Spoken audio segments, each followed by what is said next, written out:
మనం ఎన్ని సంవత్సరాల మధ్యలో ఉన్నాం, ఎంతకాలంగా దేవుని బిడ్డలు ఉన్నాం కాదండి.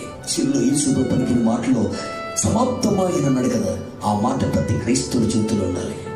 ఏ విషయానికి సమాప్తమైందని చెప్పాడు ఆయన అంటే, ఆయన ఏ కార్యం కొరకు భూమి మీదకి వచ్చాడో, ఎంత నిమిత్తమైతే ఆయన భూమి మీద 33 సంవత్సరాలు బ్రతికాడు, ఆ కార్యానికి ఆయన సమాప్తం చేయగలిగాడు, ఆ పనిని ముగించగలిగాడు. ఆయన ఒక పనిని ప్రారంభించడం గొప్ప కాదు, ఆ పనిని ముగించగలిగిన వాడు గొప్పవాడు. ఈరోజు ఆ కృప దేవునికి ఇవ్వాలి అంటే శిలువలో యేసు ప్రభువు వారు చెప్పిన ఆ మాట చాలా ప్రాముఖ్యమైంది.